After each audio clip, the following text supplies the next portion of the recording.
কোরবানি। ঈদুল আজহায় কোরবানি করা রাসূলুল্লাহ সাল্লাল্লাহু আলাইহি সাল্লামের একটি অত্যন্ত গুরুত্বপূর্ণ আদর্শ। আল্লাহ তাআলার সন্তুষ্টি অর্জনের আশায় কোরবানির দিনগুলোতে যে গবাদি পশু জবেহ করা হয় তাকেই কোরবানি বলা হয়।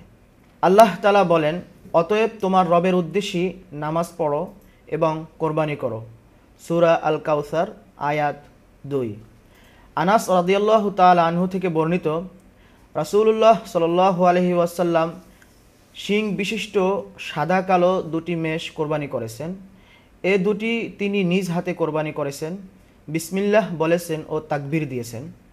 জবেহ করার সময় তিনি তার পা এ দুটির ঘাড়ের এক পাশে রেখেছেন। 10 জিলহজ ঈদের নামাজ আদায়ের পর থেকে কোরবানির সময় শুরু হয় এবং চলতে থাকে 13 জিলহজ সূর্যাস্ত পর্যন্ত। এক ব্যক্তির পক্ষ থেকে একটি ছাগল ভেড়া জবে করলেই তার কোরবানি আদায় হয়ে যায়। তবে সওয়াবের ক্ষেত্রে যে কাউকে শরিক করা যাবে, কেননা রাসূলুল্লাহ সাল্লাল্লাহু আলাইহি ওয়াসাল্লাম যখন তার কোরবানি জবেহ করার ইচ্ছা করলেন তিনি বললেন, বিসমিল্লাহ, হে আল্লাহ, আপনি এ কোরবানি মুহাম্মাদের পরিবার ও উম্মতে মুহাম্মাদির পক্ষ থেকে কবুল করুন। একটি উট বা গরুতে 7 জন শরিক হতে পারে। জাবের রাদিয়াল্লাহু তাআলা আনহু থেকে বর্ণিত এক হাদিসে এসেছে, তিনি বলেন, রাসূলুল্লাহ সাল্লাল্লাহু আলাইহি সাল্লাম আমাদেরকে উট ও গরুতে শরিক হতে বলেছেন, প্রতি 7 জন একটি উটে। একজন যদি পুরো একটি উট কোরবানি দিতে পারে তবে তাই হবে সর্বোত্তম কোরবানি, কেননা তা অধিক মূল্যবান এবং দরিদ্রদের জন্য অধিক উপকারী। এরপর গরুর, যদি একজনের পক্ষ থেকে পুরোটা কোরবানি করা হয়। এরপর ছাগল ভেড়া, এরপর উটের 1/7 এরপর গরুর 1/7।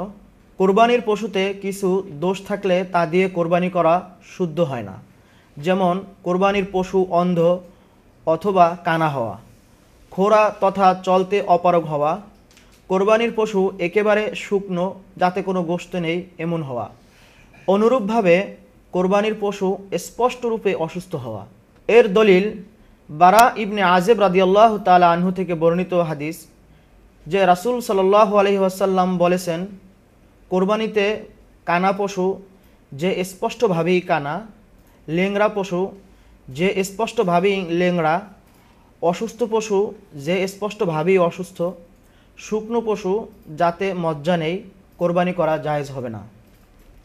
এসব দোষের সাথে যা এসব সদৃশ অথবা এসব থেকেও খারাপ এ জাতীয় অন্যান্য দোষও যুক্ত হবে।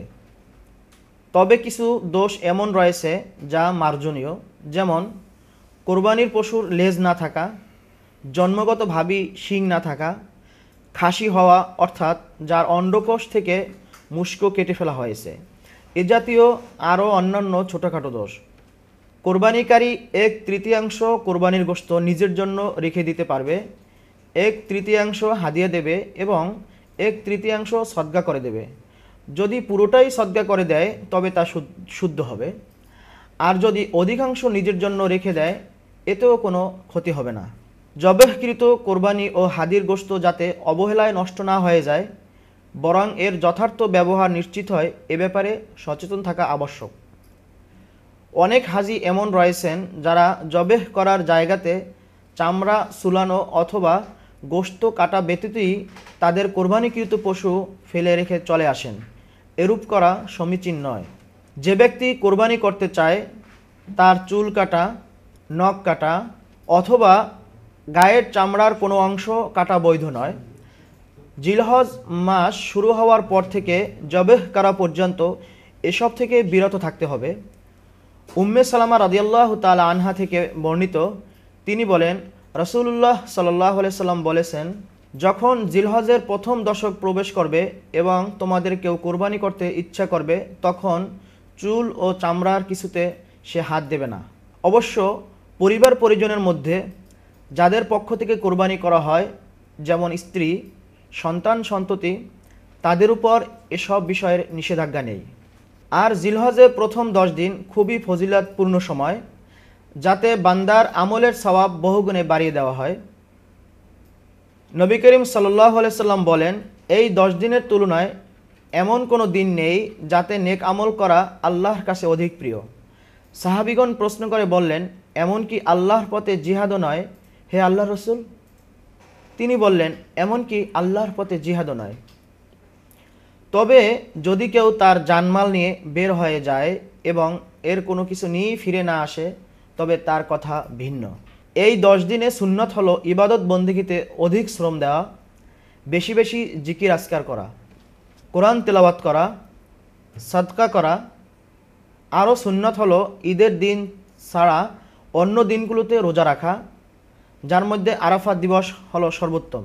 তবে যিনি হজরত রয়েছেন তার জন্য আরাফা দিবসের রোজা রাখা বৈধ নয়।